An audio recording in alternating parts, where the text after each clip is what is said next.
जय हिंद दोस्तों, आप सबको इंडिया में जान पर स्वागत है। दोस्तों, आप सबको पता होगा चंद्रयान 3 का लैंडिंग ज़्यादा देर तो है नहीं, मैक्सिमम 25-26 आवर है। लेकिन जितना हम करीब पहुंच रहे हैं उतना हमें पता चल रहा है कि कैसे हमारे चंद्रयान 3 के खिलाफ साजिश हो रहा था। जैसे चंद्रयान 2 के साथ हुआ था, वो तो कुछ बाद में मैं आपको बताऊंगा। अब आप जी न्यूज का रिपोर्ट देख लीजिए, कैसे रसिया और चीन मिलकर चंद्रयान 3 के खिलाफ साजिश किए थे, लेकिन उसका अंजाम बहुत बुरा हुआ।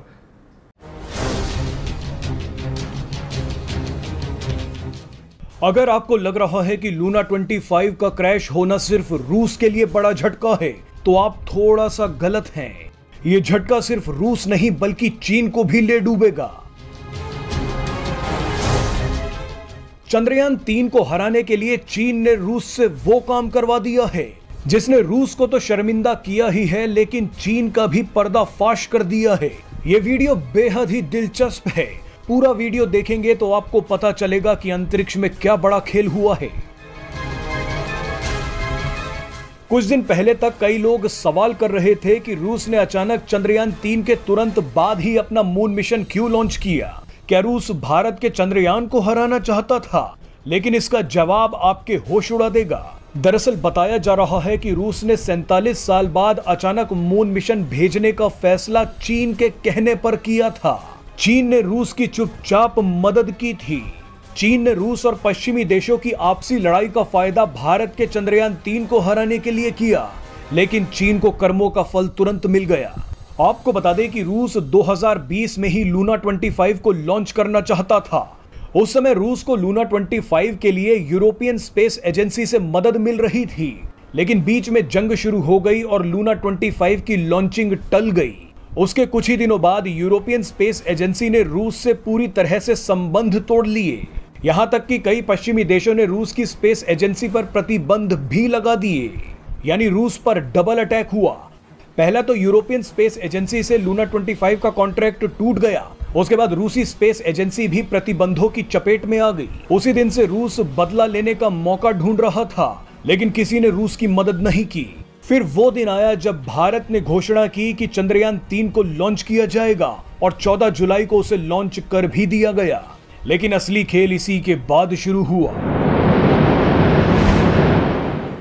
चीन किसी भी कीमत पर चंद्रयान 3 को चांद के दक्षिणी ध्रुव के पास लैंड होते नहीं देखना चाहता था।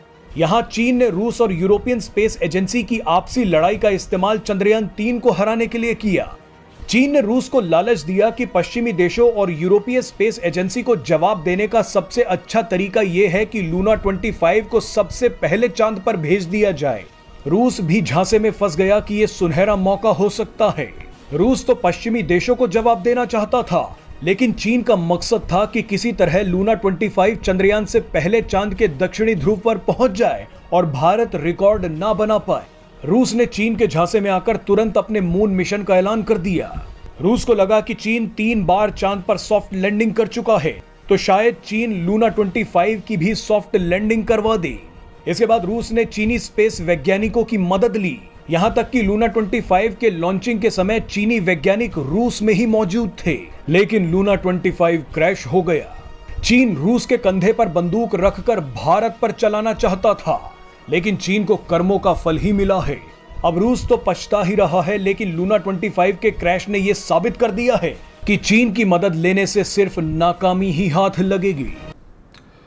दोस्तों, आप सबको पता होगा हमारे देश में ये कहावत है, जो दूसरों के लिए गड्ढा खोदते हैं वो खुद पहले उस गड्ढे में गिरते हैं।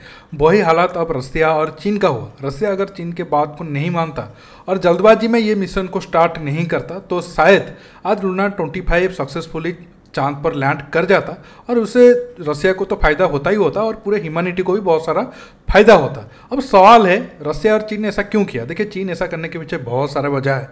चीन का सबसे बड़ा वजह है कि वो भारत को कभी एक तरीके से आप कह सकते हो सक्सेसफुल होना नहीं देखना चाहता। वो चाहता है कि भारत हमेशा कमज़ोर होकर रहे, और इसरो जिस तरीके से पिछले 10-15 साल से उभर रहा है, वो चीन के आंख में खट रहा है कि ये क्यों इतना ज़्यादा सक्सेसफुल हो रहे हैं। क्योंकि कुछ आंकड़े के साथ मैं बात करना चाहूँगा। अब अगर आप देखोगे आने वाले 20 साल में जो स्पेस इंडस्ट्री है वो $500 बिलियन के ऊपर जाने वाला है, और उसमें इसरो का हिस्सेदारी लगभग 25% या 30% होने जा रहा है। मतलब 2050 तक हम हर साल $100 बिलियन के ऊपर हमारे देश को कमाई होगा स्पेस एक्सप्लोरेशन के जरिए या फिर स्पेस रिलेटेड इंडस्ट्री के जरिए, जो अब शायद मुश्किल से $1 बिलियन के आसपास है। तो इस वजह से चीन नहीं चाहता है कि फ्यूचर का ये मार्केट का इतना बड़ा हिस्सा भारत के पास जाए, तो वो अभी से रोकने के लिए बहुत सारा साजिश कर रहा है। और पिछले अगर आप 8-10 साल से देखोगे, मंगलयान हो या हमारा जो चंद्रयान 1 था वो चांद पर पहले पानी खोजा था, ये सारा रिकॉर्ड हमारे पास है। जो छोटे छोटे स्मॉल सैटेलाइट हम लॉन्च कर रहे हैं उससे जो हमें कमाई हो रहा है वो चीन के पॉकेट में जाना था, वो नहीं जा पा रहा है। ये सारा रिकॉर्ड और ये सारे जो बेनिफिट है वो भारत को मिल रहा है, इससे चीन चिढ़ा हुआ है और उसे लगा कि अगर वो रसिया का मदद लेगा तो वो भारत को ये रिकॉर्ड जो साउथ ब्लॉक में हम पहले कंट्री के तौर पर पहुंचने वाले थे वो टूट जाएगा अगर रसिया सक्सेसफुल पहले पहुंच जाता है तो। अब अगर आप रसिया की तरफ देखोगे, शुरू में 1950-60 में रसिया स्पेस पावर में नंबर 1 था, इससे कोई शक नहीं है। लेकिन 70-80 के बाद और खासकर सोवियत यूनियन टूटने के बाद रसिया का स्पेस एक्सप्लोरेशन बहुत ज़्यादा कम हुआ, क्योंकि इकोनॉमी पावर भी रसिया आहिस्ता आहिस्ता नीचे गया। फिर भी चीन चाहता था कि रसिया कैसे करके ये मिशन को पहले कर ले, लूना 25 चंद्रयान 3 के पहले पहुंच जाए और ये रिकॉर्ड रसिया के नाम पे हो जाए। मतलब कैसे भी करके भारत ना जीत पाए। जैसे जस्ट मैं एग्जाम्पल दे रहा हूँ डिफेंस डील को लेकर, मालयसिया हमारा तेजस जेट को खरीदने वाला था, उस रेस में चीन भी था, लेकिन आखिर वक्त पर जब चीन उस रेस से बाहर हो गया, जब लगा कि मालयसिया अब चाइनीज जेट को नहीं खरीदेगा, तो चीन ने यह प्लान किया कि चलो मैं तो आउट हो गया, मैं इंडिया को कभी भी इस रेस से जीतने नहीं दूंगा। मालयसिया कैसे भी करके इंडिया की फाइटर जेट को ना खरीदे, तो वो चालाकी करके साउथ कोरिया को आगे किया या फिर ऐसा सिस्टम बनाया कि आखिर में मालयसिया भारत की जेट को ना खरीदकर साउथ कोरिया की जेट खरीदा। हालांकि साउथ कोरिया कोई चीन की फ्रेंड कंट्री नहीं है, लेकिन भारत के साथ उसका जो दुश्मनी है वो चाहता है कि भारत ना जीते, उससे अलावा और कोई जीते तो चलेगा। तो सेम ट्रिक इधर अप्लाई कर रहा था। और हमारा चंद्रयान 3 आपको पता होगा कि ये बहुत कम बजट में बना है, इसलिए हम बहुत ज़्यादा जुगाड़ मचा रहे हैं या फिर बहुत ज़्यादा हम इस तरीके का मेथड अप्लाई कर रहे हैं जिससे जो कॉस्ट होगा वो कम होगा। जैसे कि आप अगर आप दूसरे स्पेस एजेंसी ले लो, अगर आप कहोगे तो मैं एक डिटेल्स वीडियो इस पर हम आपको बता दूंगा। हमारा जो चंद्रयान 3 को 43 डेज लगा है एक तरीके से चांद तक पहुंचने में, लेकिन अमेरिका हो गया, चाइना हो गया, रसिया हो गया, उनको इतना दिन नहीं लगता, उनको 3-4 दिन लगता है वो अर्थ से चांद तक पहुंचने में। तो जब भारत ने लॉन्च कर दिया, लॉन्च तो हम पहले कर दिए, लेकिन लॉन्च और लैंडिंग के बीच अगर आप देखोगे लगभग 43 डेज 44 डेज का डिफरेंस था। तो इसी भी टाइम का फायदा उठाकर रसिया इसी साल महीने ही लॉन्च किया और 4 दिन के बाद वो पहुंचना था, लेकिन वो पहुंच नहीं पाया, क्रैश हो गया।